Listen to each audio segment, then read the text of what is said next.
So the Shamrocks Ladies Football Club is the next stop in our Pride of the Parish series, highlighting how clubs have helped their communities through COVID-19.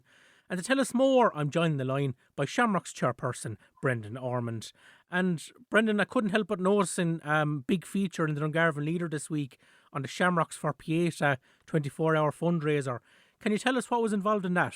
Yeah, I suppose, Tomas, it's something that kicked off, I suppose, with Pieta, with the club back in 2018.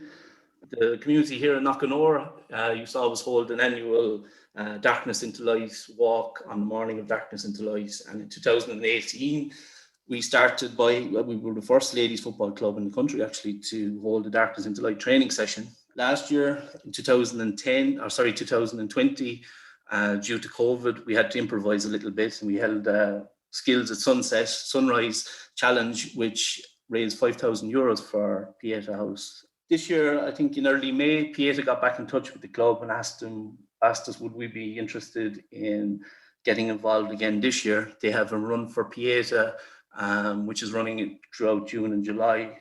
So we put our own kind of spin on this. I suppose we kind of rebranded it as Shamrocks for Pieta. And one of the things that we kind of mentioned for Pieta was, could they get someone to come down and explain to the girls, the work that Pieta does, and, what the money they're raising, what actually happens with it. And we found that very beneficial. John Dempsey, who was their funding manager, he came down, spoke to the girls. They realised, that every €50 raised for Pieta potentially saves a life. We were kind of wondering how would we capture, I suppose, the attention of the local community here and the club. So I suppose 3 weeks ago, put a small committee together, and we decided, I suppose one of the first calls I made actually was to a fellow you know very well, Willie Whelan, who's the Waterford LGFA PRO. Willie he's done huge work for ladies football in Waterford over the last 5 years since he's become involved with Waterford ladies football. And I know from our own club, he's been brilliant in promoting our own club. So I suppose I approached Willie and asked him about what was his feedback on how to promote the fundraiser. And Willie kind of tore up all my own ideas and kind of just said, look, you need to kind of do something a little bit different than the norm. So by the end of the call, what we agreed was, look, we were going to try and contact some of kind of, I suppose, biggest sports names that we could get our hands on, I suppose. We started with the Waterford ladies footballers and Kieran Kern and some of the Waterford hurlers. And all it was just, could we get 20 seconds of your time to give a quick message, to support our fundraiser, support the girls that are going to be doing it. It kind of snowballed, to be honest. I suppose we were looking for maybe 3 or 4 videos at the start. By the end of the week, we had 30, and we'd amassed, I suppose, some of the biggest sports stars in the country, I suppose, really. We had Henry Shefflin, David Clifford from Kerry. We had a good spurge of Waterford hurlers. We got some of the big names in Cork, the likes of Patrick Horgan, Seamus Harnedy, who has strong Knockanour connections, Podge Collins from Clare, Tipperary captain Pádraig Maher. Some of the biggest names, I suppose, in relation to the Irish jockeys. Obviously, Rachel Blackmore, who's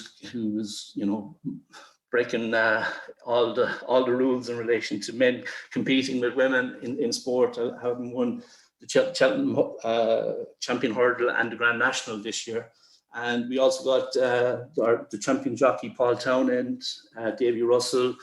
By last weekend, I think everyone kind of in the Knockanour Tallow area knew that we were running a fundraiser. So from Friday evening, we kicked off with our under-14s, started with a 3-kilometre solo around the perimeter of the field in Knockanour, and over a 24-hour period, we got a huge response. We got people from Shamrocks Connections Abroad kind of sent in videos from the likes of Chicago, Boston, Dubai. During the night, our Mothers and Others team, they trained at 3 a.m. for a 1-hour slot. The following morning, all our teams from under 12 down to under 6, they did a 5K walk, and throughout the afternoon, up till 7 o'clock last Saturday evening, we got a brilliant response. We filled all our slots. There was 48 30-minute slots over the 24-hour period. We've filled them, the majority of them, multiple times. And basically by last Wednesday, we had raised 5,600 euros through an I Donate link.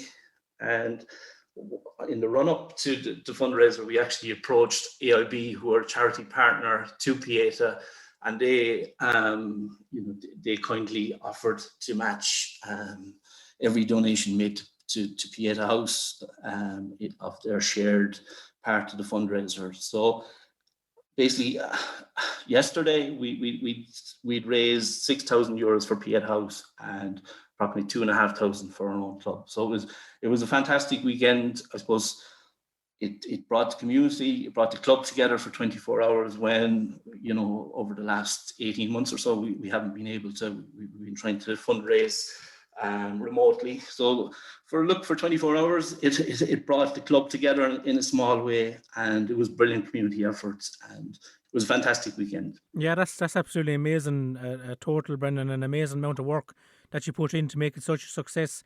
I suppose the last year or so has been a difficult time for all clubs, really across the board. Can you talk us through maybe some of the club activities that you've done during the lockdown to help out the local community? Every club really has been affected by the lockdown, and I suppose we're a small rural club, and in particular, we found it difficult. I suppose the club has been closed down for a period of nearly 8 months, out of the last 15, and it's kind of been stop-start.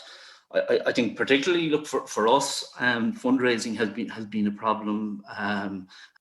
Previously we might have held the likes of table quizzes, which have been held indoors. This year we've been forced. Look, as I mentioned, we've done the fundraising for Pieta House, but we also had a drive-in bingo ourselves last September.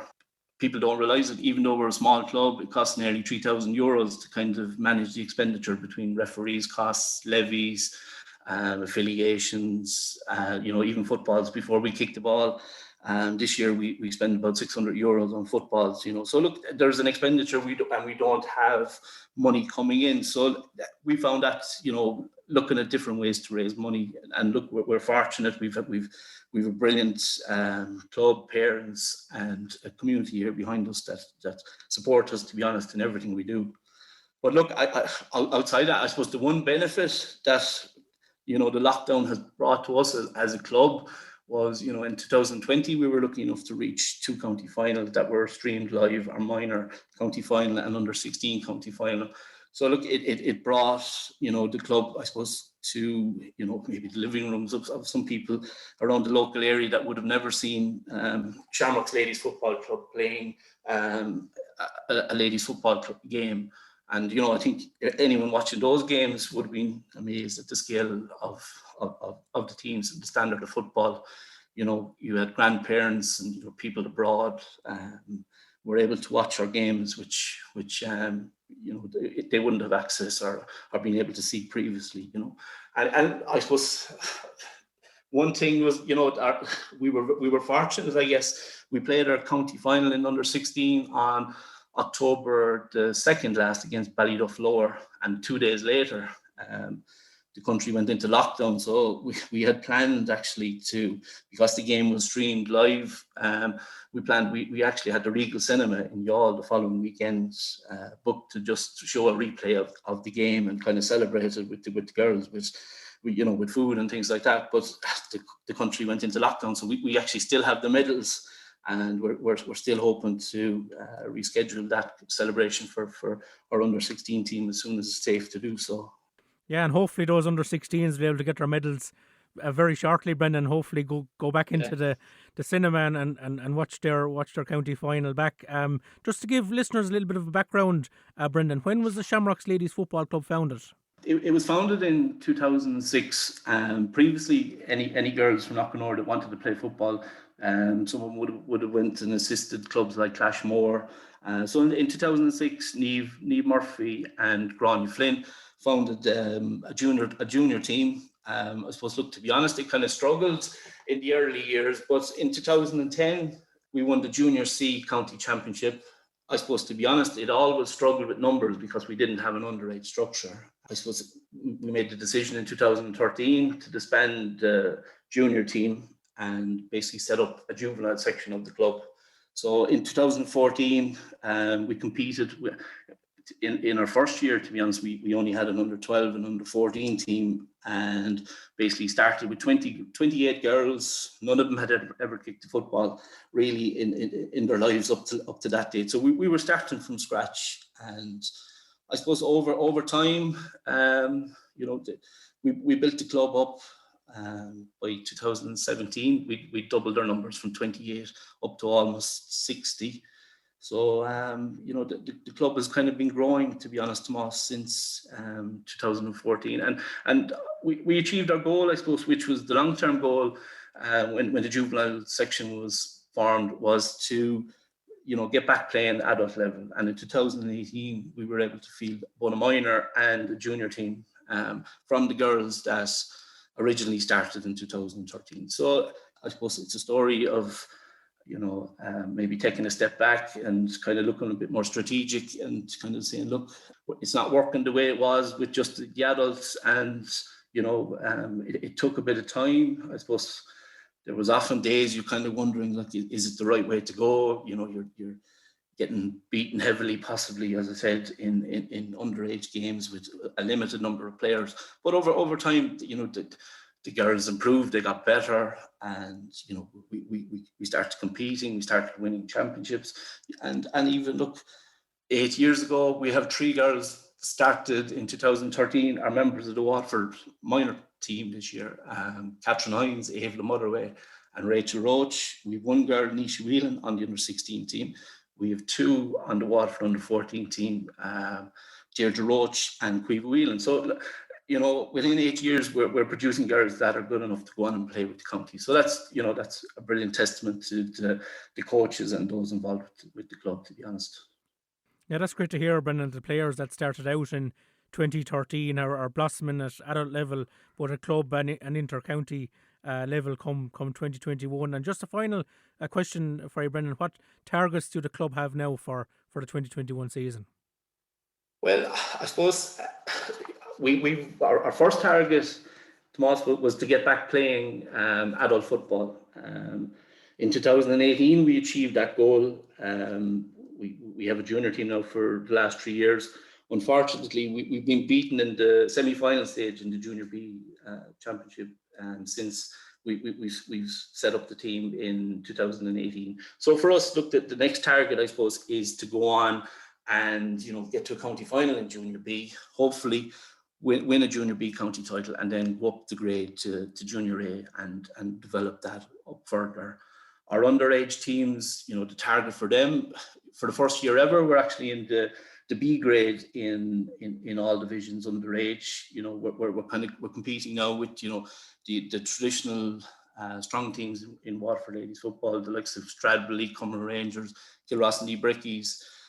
We've been lucky enough over the last couple of years that we've always won a championship, I suppose, every year in an underage grade, which is brilliant. It keeps the club ticking over, and at the end of every year, we have a medal presentation. There's always something to present, and it's a good time for the girls to celebrate. So it's getting harder, I suppose, as we're going up the grades. But it's brilliant to be there, to be honest, and competing with the big clubs in Waterford ladies football. In such a short space of time.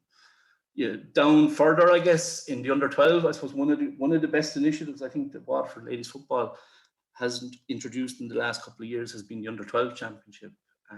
Our under 12s this year are going to get 9 or 10 games, and it's played in a development league kind of format where it's semi, I suppose, competitive, but every team gets to a final. And I think in 2019, we had a brilliant day in Leamy Bryan.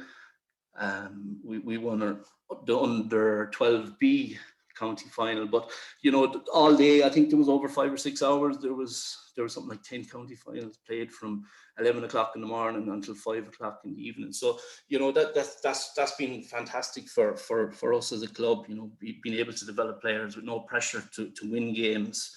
Down from our under 10s down. They're probably our most important girls, because they're going to be the senior and minor players in 10 years' time.